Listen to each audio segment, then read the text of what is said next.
Bref, c'était un tableau vraiment peu réjouissant. J'avais fini par me convaincre que j'avais une santé hyper fragile et je disais, pardon my French, une santé de merde, ok. Et je veux le dire ça parce que l'état de santé dans lequel je suis aujourd'hui, il y a 10 ans, j'aurais même pas osé en rêver. Et pourtant, c'est bien là parce que j'ai accepté de faire le travail, que ce soit sur mes traumas, que ce soit aussi le fait de remettre en question des dogmes de santé, des dogmes alimentaires dans lesquels je m'étais enfermée.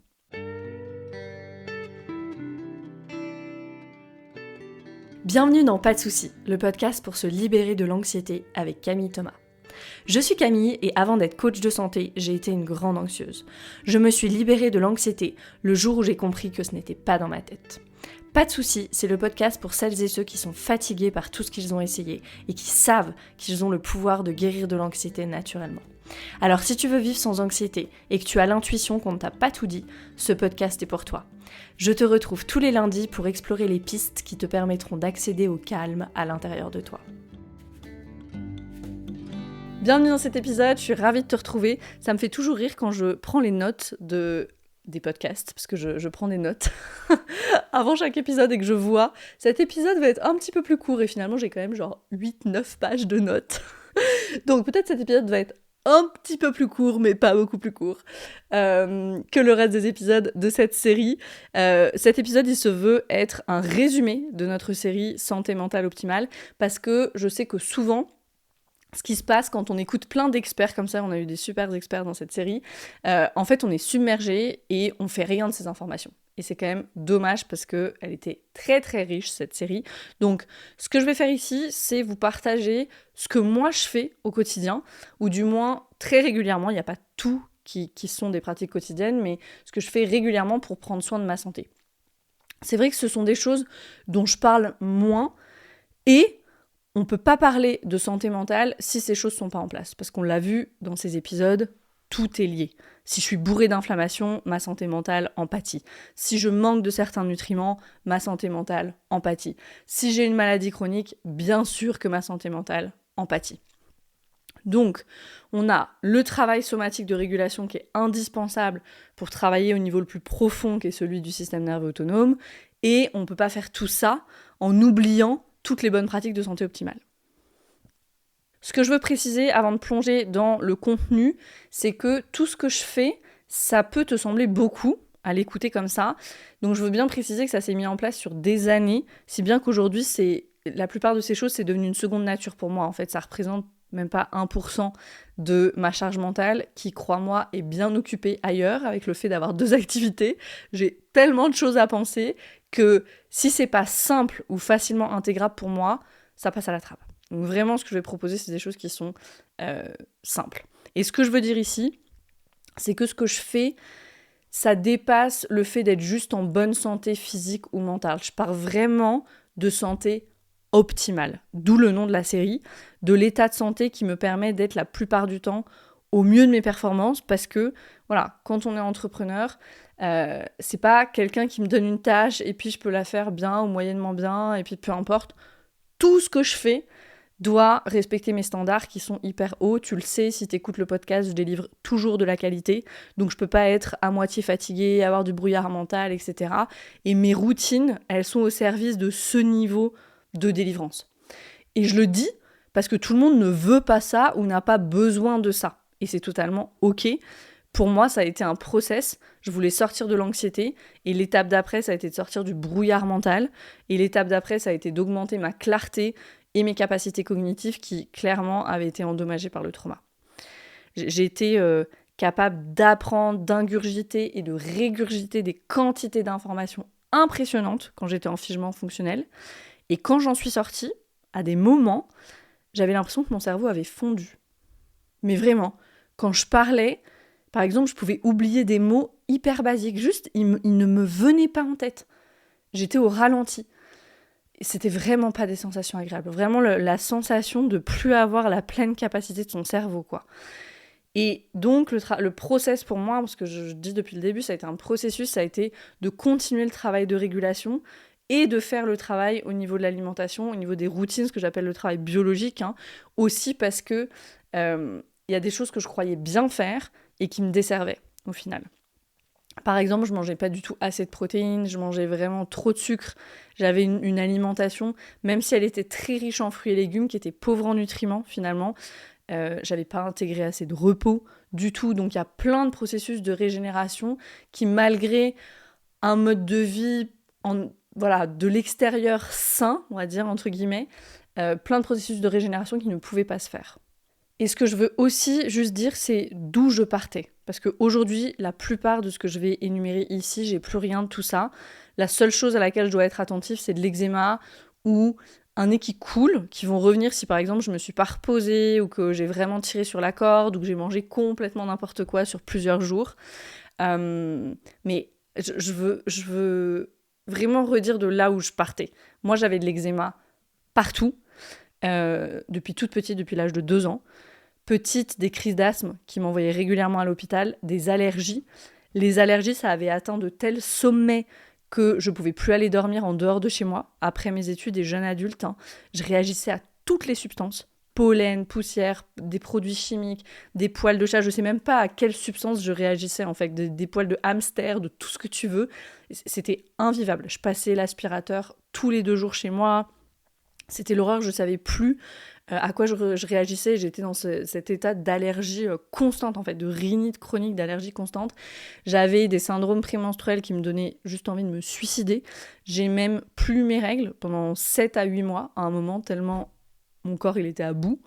J'avais pas d'énergie. Ma seule source d'énergie, c'était la nourriture, et c'est pour ça que je mangeais beaucoup de sucre. Alors, pas des choses mauvaises, parce que j'ai toujours fait attention, mais par exemple des kilos de fruits, je pouvais manger 10-12 fruits par jour, des dattes, des biscuits que je me faisais, du sucre juste pour tenir debout. Même si c'était du sucre naturel, du sucre juste pour être sur pied en fait. Et dès que j'allais faire la fête, je me souviens pendant mes études, et quand j'allais faire la fête, je buvais même pas. J'étais malade pendant 1 semaine après. Juste chaque manque de sommeil, même chaque verre d'alcool qui était très rare, je le payais. Bref, c'était un tableau vraiment peu réjouissant. J'avais fini par me convaincre que j'avais une santé hyper fragile et je disais, pardon my French, une santé de merde. Okay. Et je veux le dire ça parce que l'état de santé dans lequel je suis aujourd'hui, il y a 10 ans, j'aurais même pas osé en rêver. Et pourtant, c'est bien là parce que j'ai accepté de faire le travail, que ce soit sur mes traumas, que ce soit aussi le fait de remettre en question des dogmes de santé, des dogmes alimentaires dans lesquels je m'étais enfermée. Et ça, c'était pas facile. Du coup, ce que je te propose, ce que je vais faire, c'est que je vais dérouler une journée, un peu what I eat in a day, qu'est-ce que je fais dans une journée. Et ensuite, j'irai dans des choses que je fais régulièrement, mais pas tous les jours. Et puis, peut-être des choses que je fais en fonction des saisons ou de certaines thématiques. Un avertissement, le contenu de ce podcast ne remplace en aucun cas l'avis d'un professionnel de santé. Il est uniquement à visée éducative. Il s'agit d'un partage, absolument pas de recommandations. S'il y a des choses qui ont du sens pour toi, tu es libre de les adopter ou pas. Donc ma journée, je vais commencer avec le réveil et puis le petit déjeuner. Depuis mon suivi avec Marion, qu'on a entendu dans la série, donc de Marion Nutrition, c'était en 2023, mon suivi avec elle, tout début d'année. On a commencé en janvier 2023. Depuis mon suivi avec elle, je prends un petit déjeuner salé. Moi, j'étais une adepte totale du sucré. Je vous l'ai dit, du sucre tout le temps. Et puis ça a commencé au petit déjeuner. Et quand Marion, elle m'a proposé le petit déjeuner salé, je me souviens de ma tête. Je me suis dit, mais comment je vais y arriver ? Et maintenant, je pourrais plus faire autrement. Je mange salé au petit déjeuner et je mange même plus de sucré après. Donc, ça peut varier ce que je vais prendre, mais mon go-to, c'est vraiment 2 œufs, parfois brouillés. Moi, j'adore faire des œufs brouillés avec un peu de curry. Ou 2 œufs au plat, un demi-avocat, des graines germées. En été, je vais rajouter un peu de pesto que je fais avec de l'ail et du persil, que je fais maison. Voilà, sinon en hiver, non. Et puis, un bout de pain au levain ou un bout de pain sans gluten en fonction de ce que j'ai trouvé, acheté. Ça va être mon petit déjeuner. Moi, j'ai été formée à l'alimentation anti-inflammatoire et j'ai même écrit un livre dessus que tu peux trouver partout, qui s'appelle « Passer au mode de vie anti-inflammatoire ». Donc, il y a comme des canons de l'alimentation anti-inflammatoire qui seront toujours là pour moi. 2 choses qui font partie de ça, c'est l'huile d'olive et l'ail cru, que je mets partout. Si j'ai envie de sucrer après le petit déjeuner, ça arrive, soit je vais prendre un yaourt de coco ou un yaourt de brebis, ou j'attends une demi-heure et puis je prends un fruit, ou je me fais un matcha. Puisque je suis sur le sujet du matcha, un autre canon de l'alimentation anti-inflammatoire, c'est le thé vert qui est hyper antioxydant. J'en bois à peu près 2 par jour en dehors des repas. Moi, je suis pas du tout sensible à la caféine, donc je vous précise ces choses-là, parce que voilà, on a tous et toutes des sensibilités différentes. Moi, je suis pas du tout sensible à la caféine. À 16h, 17h, 18h, même 21h, je peux prendre un thé vert. Je vais dormir comme un bébé. Donc je le prends vraiment, je les prends, ces 2 thés verts-là, vraiment n'importe quand. Ensuite, vers 10-11 heures, je me fais un adrenal cocktail. C'est un cocktail pour les glandes surrénales. Je vais vous dire ce qu'il y a dedans. Moi, je rajoute dedans mon collagène, MetaPower. Donc, c'est un petit sachet. Ça, c'est un produit de doTERRA. Ça vient en sachet. Il y a du collagène, il y a de la vitamine C, il y a du resveratrol. Il y a plein d'autres super ingrédients dedans. Et donc, je mets ça dans mon cocktail. Le cocktail pour les glandes surrénales, qu'est-ce que je mets dedans ? Je presse une demi-orange. Je mets 10 centilitres d'eau de coco, 20 centilitres d'eau. Je mets une demi-cuillère à café de sel, alors soit du sel de mer ou soit du sel rose de l'Himalaya. 2 cuillères à soupe, alors ça c'est ma petite addition. C'est pas dans la recette classique mais c'est hyper bon. J'ajoute 2 cuillères à soupe de crème de coco et je mets mon sachet de MetaPower Advantage, donc mon sachet de collagène. Okay, je secoue tout ça dans un shaker et je bois. Et ça me cale vraiment en fait, parce qu'avec le collagène, c'est des protéines, il y a le sucre de l'orange, ça me calme, ça me cale, ça me cale, vraiment, c'est riche en électrolytes avec l'eau de coco, avec le sel, donc c'est vraiment une super boisson. Je remercie Marion de m'avoir branché sur les adrenal cocktails. Voilà, et si j'ai un peu faim, je vais typiquement grignoter quelques amandes aussi, et voilà. Et ensuite arrive le déjeuner. Moi, je mange très peu de féculents au déjeuner. Si je mange des pâtes sans gluten, par exemple, ça c'est un peu un classique à la maison. On aime bien le risotto, on aime bien les pâtes sans gluten. Ça va vraiment être 1 ou 2 cuillères à soupe et c'est tout. Parce que après, sinon, je me sens pataude dans l'après-midi. Je sens que j'ai pas la clarté mentale que j'aimerais avoir. Et voilà, j'ai des grosses journées la plupart du temps. Donc toujours des choses qui me demandent d'être là à 1000%. Donc voilà, très peu de féculents le midi. Mais ça, encore une fois, choix personnel au service de comment se déroulent mes journées. Je mange très peu de gluten. Je sais que la question du gluten, c'est une grande question. Je mange très peu de gluten. Je ne l'ai pas complètement éliminé, mais j'en mange vraiment quand je suis à l'extérieur ou que je veux me faire plaisir ou que je trouve vraiment du super bon pain au levain et on va en manger pendant quelques jours. Voilà. Sinon, je mange des pâtes sans gluten, du riz, on adore le risotto, je l'ai dit, des galettes de sarrasin et parfois, voilà, quand je me fais des gâteaux, je vais utiliser poudre d'amande, farine de sarrasin. C'est tout le temps la même farine que j'ai à la maison. C'est simple, je vous ai dit, pas de charge mentale. Et puis je me fais plus des trucs du type fondant au chocolat, fondant aux amandes et tout ça, des choses qui n'ont pas besoin de lever, donc c'est très facile. Donc au déjeuner, des légumes, une protéine, un peu de féculents, ça peut être des œufs, ça peut être des sardines, ça peut être un bout de viande, ça peut être du tofu. Moi j'ai été hard vegan, vraiment vegan pendant 7 ans. Et maintenant je remange de tout. Parce que la nutrithérapie, le travail somatique, une grossesse aussi sont passés par là et m'ont vraiment appris à écouter ce que mon corps veut manger. Du coup, c'est assez rigolo parce que j'ai encore des réflexes de vegan mais en mangeant de tout. Par exemple, je prends du lait végétal, je vais jamais mettre du beurre ou des produits laitiers si je fais des gâteaux, rarement des œufs parce que juste je sais comment faire sans. Si je me fais du riz, je vais mixer quelques lentilles pour les protéines. J'adore le tofu, j'adore le tofu. Voilà, je vais me faire des smoothies avec des protéines végétales en poudre. Donc voilà, il y a toutes ces habitudes-là qui sont restées de mes années 100% végétales. Et tout ça, c'était bien parce que ça m'a permis de vraiment augmenter mes apports en protéines. Et je sens la différence dans mon corps, d'avoir vraiment ce mix. C'est quelque chose que souvent... Voilà, si on n'a pas été végétarien, vegan, on fait pas trop attention à ça, les protéines végétales. Moi, j'ai vraiment des bonnes quantités de protéines végétales dans mon alimentation, en plus maintenant des protéines animales. Et ça, c'est quelque chose qui a vraiment demandé mon attention, les protéines. Vous savez qu'ensuite, dans le corps, elles sont transformées en acides aminés pour pouvoir être utilisées. Et une des choses pour lesquelles elles sont utilisées, notamment, c'est la production de neurotransmetteurs. Donc c'est super, super important quand on parle de santé mentale. Là, on est dans la série santé mentale optimale. Vraiment, les protéines, c'est hyper important. Ça n'a pas été facile pour moi, parce que moi, j'avais une alimentation vraiment beaucoup trop pauvre en protéines. Donc ça a été plein d'ajustements et ça a mis vraiment du temps à arriver... à un niveau qui est OK aujourd'hui. Ensuite, au goûter, je prends souvent un jus de céleri ou un matcha. Si j'ai pas le temps, ce sera un fruit et des amandes. Si je suis en syndrome dans ma semaine prémenstruelle, c'est plus le syndrome maintenant parce que ça se passe bien, juste dans ma semaine prémenstruelle, ça sera plutôt un bout de gâteau maison ou voilà, un bout de pain avec du miel, la purée de noisettes. Voilà, quelque chose d'un petit peu plus gras, hein, on le sait, dans cette semaine-là. Pour moi, le goûter, c'est sacré. Sacré. C'est vraiment rare, les jours sans goûter. Et le soir, c'est similaire au midi, avec plus de légumes. Moi, j'ai beaucoup été élevée avec l'Abendbrot allemand. Hein. Mon père, il est allemand, ma grand-mère aussi, puis ma grand-mère, elle vivait une partie de la semaine chez nous, donc ça a vraiment été beaucoup la culture allemande à la maison. Donc l'Abendbrot, c'est quoi ? On met du pain sur la table et on met toutes sortes de choses. Ça peut être des restes du midi, du fromage, de la soupe, on fait une salade et puis chacun se sert. On fait un truc un peu buffet comme ça. Et nous, on fait souvent ça à la maison. Donc c'est difficile de dire le soir je mange ça, parce que souvent c'est assez varié. Donc voilà dans mon alimentation aujourd'hui. Le truc qui est à noter, je crois que c'est qu'il n'y a plus du tout de dogme, ce qu'il pouvait y avoir énormément avant. Ici, il n'y a plus du tout de dogme, à part peut-être faire attention à l'index glycémique.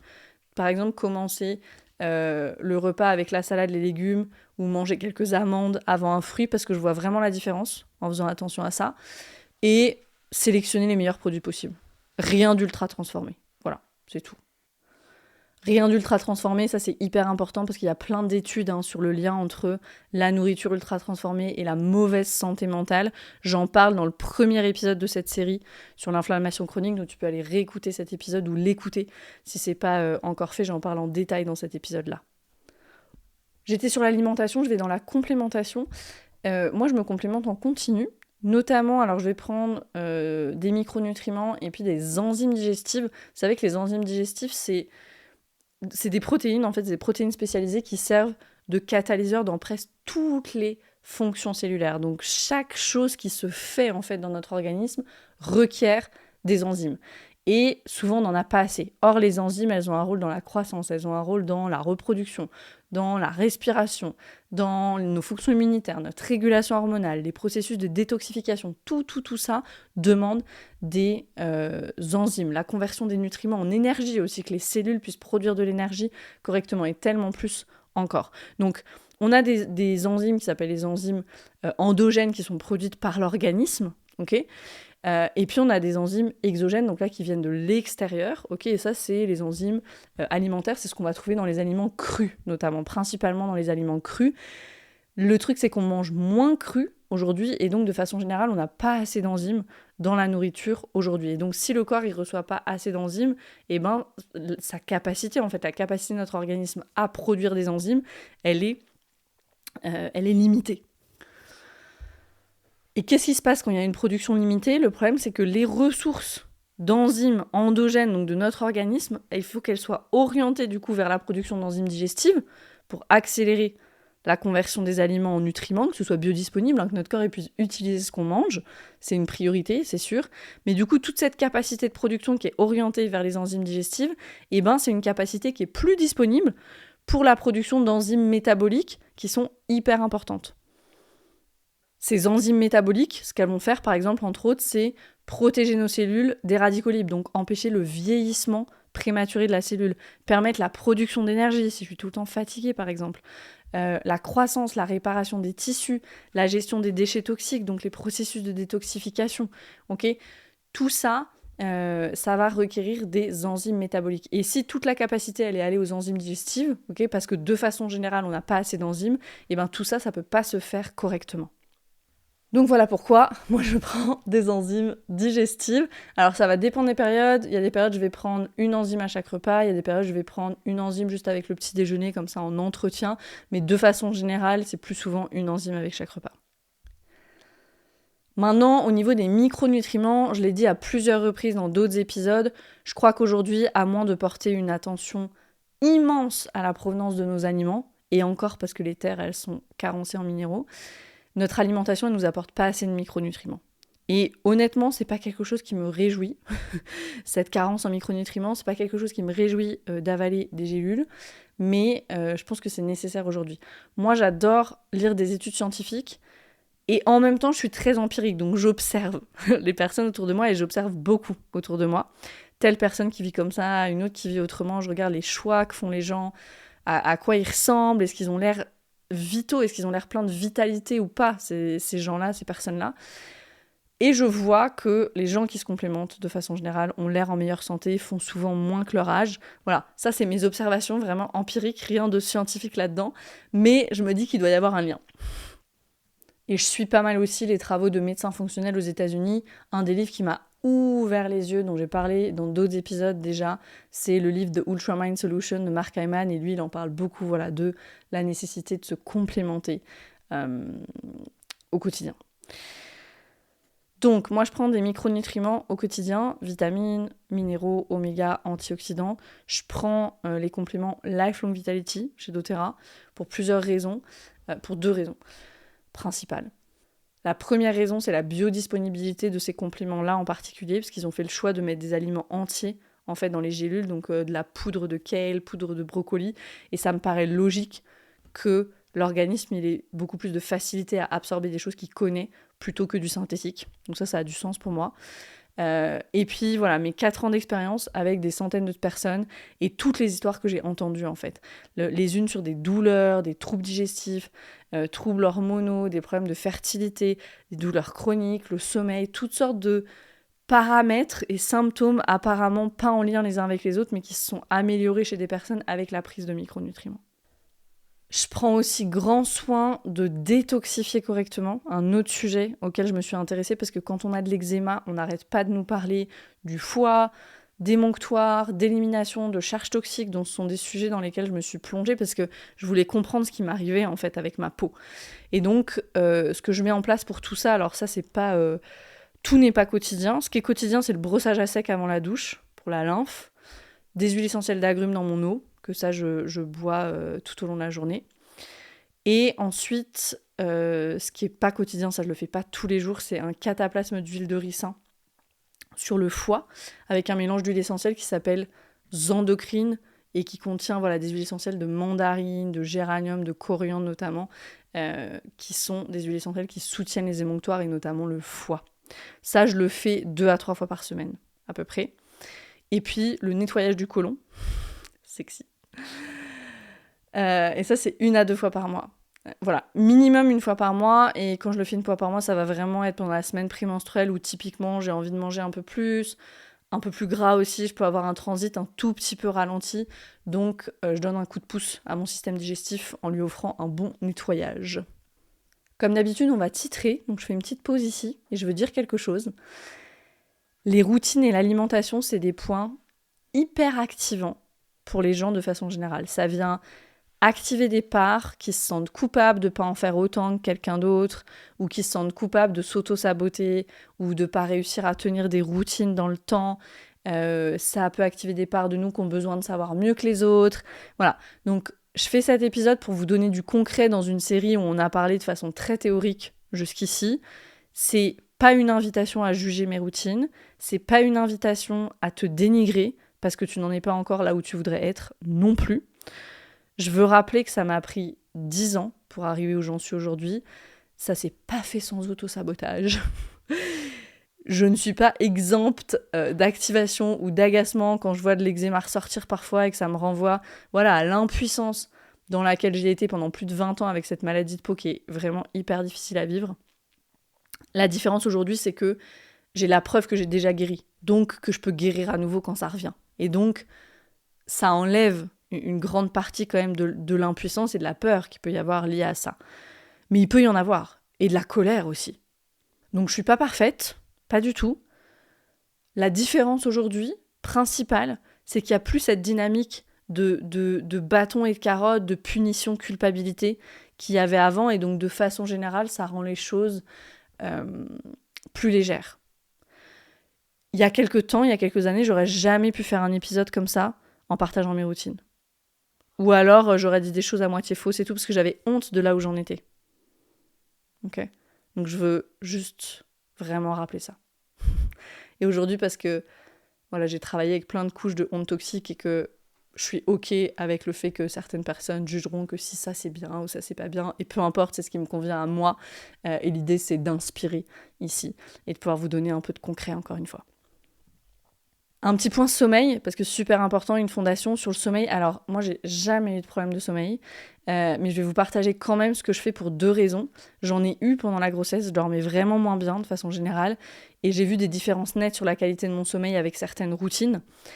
Et je me suis intéressée au sommeil il y a quelques années pour mon mari, à la base, parce que quand on s'est rencontrés, lui, il était hyper insomniaque, c'est-à-dire il pouvait s'endormir à 1h, 2h, 3h du matin. J'ai fait un épisode sur le sommeil où je raconte en détail tout ce qu'on a mis en place pour lui, pour qu'il ait le sommeil qu'il est aujourd'hui, c'est-à-dire complètement normal. Il s'endort même parfois avant moi. Maintenant, c'est l'épisode 49 si tu veux aller écouter l'épisode sur le sommeil, l'épisode 49 du podcast. Pour moi, mes essentiels, je vais parler de moi ici, lui il fait d'autres choses. Pour moi, mes essentiels, c'est vraiment un tapis d'acupression, une machine de massage, vous savez les machines avec les boules là qui tournent comme ça, mon huile essentielle de copaïba et la co-régulation aussi, juste avant de dormir. Donc, et ce que je veux dire ici, c'est que je fais super attention, et puis je vais parler du mouvement après, je fais super attention à rester en mouvement, que ce soit de façon active, parce que voilà, je me bouge tous les jours, à minima, je vais marcher et tout ça, ou passive via un massage ou un tapis d'acupression. Ça remet en circulation, hein. Et c'est tellement important que ça circule, tellement important que tous les organes soient bien nourris. C'est le contraire du figement, hein. C'est le contraire du figement, cet état du système nerveux autonome où tous les processus de l'organisme sont au ralenti. Et on le sait par la médecine chinoise, quand c'est au ralenti, quand ça stagne, c'est pas bon. Donc voilà pourquoi tapis d'acupression et machine de massage, ça fait partie de ma routine du soir, parce que c'est une façon d'amener du mouvement. Moi, je suis quand même pas mal assise sur l'ordinateur, même si j'ai ma routine d'activité physique et tout ça. Je passe quand même beaucoup de temps assise, et donc je fais attention à cette mise en mouvement, que ça circule. Une citation de Shakespeare, j'ai bien aimé cette citation, qui dit « Nos corps sont nos jardins, nos volontés sont nos jardiniers ». Et cette citation, elle m'a fait un peu sourire, peut-être sourire un peu jaune, parce que nos volontés sont nos jardiniers, et parfois la volonté, ça suffit pas. Nos routines, c'est, je crois, l'endroit par excellence pour l'autosabotage. On reparlera de l'autosabotage dans une prochaine série sur le podcast, mais je voulais juste dire ça ici pour voilà, les parts peut-être qui se sont coupables, les parts qui sont un petit peu activées là, à l'écoute de cet épisode peut-être. Je referai prochainement un épisode sur l'autosabotage. Il y en a un qui existe déjà, qui est l'épisode 27, si tu veux aller écouter et voilà, approfondir un petit peu sur ce sujet-là. Je vais dire 2 mots du mouvement, maintenant, tant que j'étais sur le mouvement. Ça, c'est la partie qui a été la plus difficile pour moi, de trouver l'équilibre dans ce domaine-là. J'avais parlé du trauma avec le sport sur les réseaux, et vous aviez été nombreuses à avoir eu vraiment de mauvaises expériences et de grandes difficultés avec l'activité physique en général. Donc, je veux te dire que si c'est ton cas, tu n'es pas seul. Je veux vraiment dire ça. Pour moi, c'est vraiment l'endroit où j'ai pu observer justement le plus d'auto-sabotage, de critiques intérieures, et même, je vais dire, de maltraitance envers mon corps, à plein de moments. Le chemin, pour moi, ça a été vraiment de passer de toujours me forcer à faire les choses à faire les choses naturellement ou plus naturellement. Bien sûr, il y a des jours où j'ai pas envie, c'est normal, je suis humaine. Mais même quand j'ai pas envie, je vais y aller, je vais adapter et je vais apprécier ce que je fais et rester consciente pendant l'activité physique. Avant, ce que je faisais, c'est que je me déconnectais complètement. J'allais dans ma tête, je traversais la souffrance, parce que c'était que de la souffrance pour moi, le sport, parce que je savais que je me sentirais bien après. Aujourd'hui, encore une fois, il n'y a pas de dogme en fait dans mon activité physique. Je marche tous les jours, parce que voilà, j'ai la chance d'avoir la nature pas loin, donc je marche tous les jours. 3 à 4 fois par semaine, je vais faire des workouts de 20-30 minutes avec des poids. Et le reste du temps, ça va être du yoga, ça va être, je me mets une musique et puis je fais un peu de mouvement intuitif, voilà. Je fais tout à la maison, ce qui m'était impossible avant parce que j'avais pas la discipline. J'étais une adepte des salles de sport, une adepte, j'adorais les salles de sport. Et j'aime toujours les salles de sport, mais juste mes circonstances de vie ont fait que c'était plus pratique à la maison ces dernières années. Voilà, maintenant on verra, je vais déménager en ville dans pas si longtemps. Donc on verra si je veux retourner à la salle ou pas.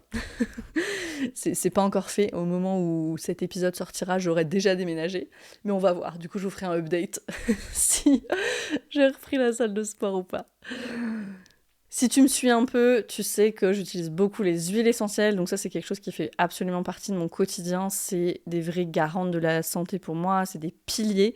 Alors mes essentiels, okay, sans mauvais jeu de mots, ça va être l'huile essentielle d'encens que je vais mettre dans la nuque le soir.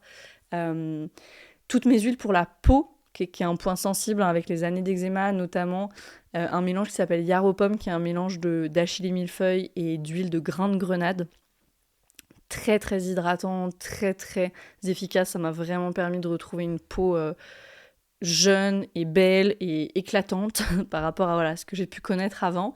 Il y a un mélange qui s'appelle Salubelle qui contient aussi toutes les huiles essentielles vraiment précieuses pour la peau. Les huiles essentielles qui sont très bonnes pour la peau, généralement, c'est les huiles essentielles de bois pour les couches profondes de l'épiderme et de fleurs pour les couches plus subtiles de l'épiderme. Donc on retrouve dedans de la lavande, de l'hélicryse, qu'est-ce qu'il y a d'autre de tête, de la lavande, de l'hélicryse, de la rose, et puis on a les bois avec le bois de santal, l'encens, la myrrhe qu'il y a dans ce mélange. Donc ça, c'est 2 choses que j'utilise au quotidien. La lavande, qui est un grand classique pour moi, je l'utilise juste pour tout. Il y a plein d'études sur le linalol, qui est le composé principal de la lavande, notamment des études qui montrent que le linalol fait baisser les niveaux de cortisol dans le plasma sanguin. Et donc ça, c'est quand même très très intéressant pour ceux et celles d'entre nous qui pompent qui libèrent des hormones du stress en permanence. Voilà, si tu penses apaisement, tu penses lavande, donc moi je l'utilise vraiment beaucoup. Je l'ai dit, mes huiles essentielles d'agrumes que je bois dans l'eau tout au long de la journée, et avant mon cycle menstruel, j'utilise un mélange qui est un roll-on qui s'appelle Claricalm, qui est vraiment un mélange d'huile essentielle qui permet de libérer correctement œstrogène, progestérone, testostérone pour vraiment avoir cet équilibre hormonal. Et ça, c'est une huile, un mélange qui m'a énormément aidée, même sauvé la vie, je dirais. Donc voilà, ça c'est un peu mes essentiels. J'en utilise plein d'autres, mais celles qui vont vraiment faire partie de mon quotidien, ça va être ces huiles-là. Voilà, on approche de la fin de cet épisode. Ce que je veux rappeler, c'est qu'il ne s'agit pas de perfection, il s'agit de constance. Ça a été vraiment la recette du succès pour moi.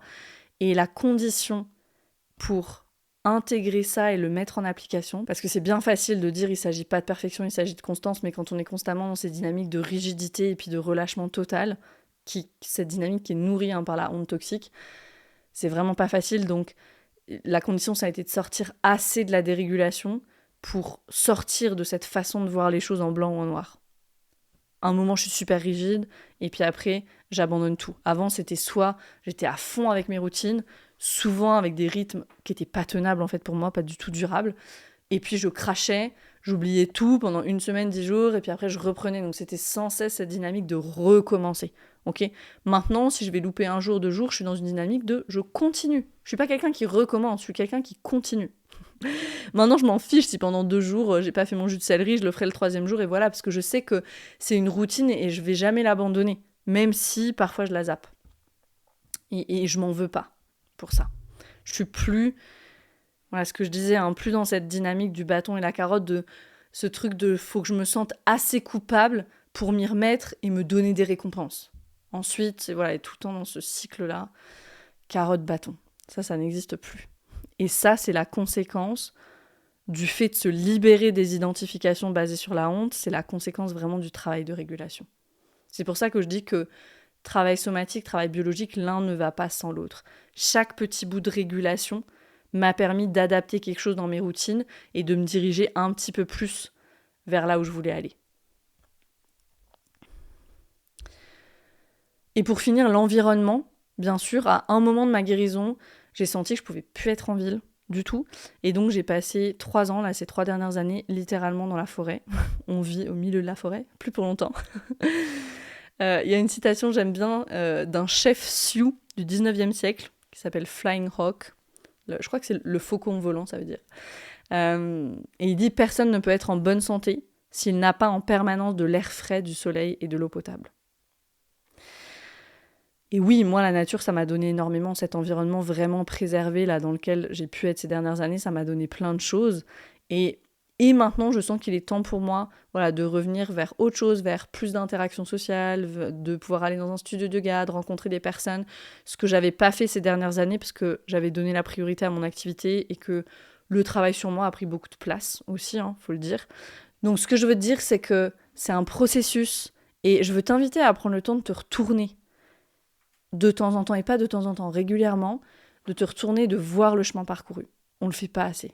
Moi, la première, ça me fait penser à cette image-là du petit bonhomme qui se retourne et qui regarde, qui voit le bout de montagne qu'il a gravi, et il a déjà gravi un sacré bout de montagne. Donc, regardons les bouts de montagne qu'on a déjà gravis. Oui, on n'est peut-être pas encore au sommet, oui, on n'est peut-être pas encore arrivé au gîte ou à l'étape où on veut être, mais on a déjà bien avancé sur le chemin. J'espère que ce que je t'ai partagé peut t'inspirer pour certaines choses, te déculpabiliser pour d'autres, parce qu'on est tous, toutes sur ce chemin. Et comme le dit Irene Lyon, une de mes mentors, soit on guérit, soit on ne guérit pas. C'est pas « je suis guérie et c'est fini ». La guérison, ce sont tous les processus de régénération du corps. Et ça se fait en permanence. Donc soit je guéris, soit je guéris pas. Et l'important, c'est d'être dans ce processus de guérison continue, de mettre en place peut-être tout partie de ce dont on s'est parlé, de trouver ces routines qui sont les bonnes pour toi pour que ces processus de régénération en continu ils puissent se faire. Tu n'es pas seul et je sais que si tu es ici, c'est que tu as une grande conscience et que tu fais déjà énormément de choses super bien. Donc je te célèbre, continue, je suis dans ton équipe et on se dit à très vite pour un nouvel épisode de Pas de soucis.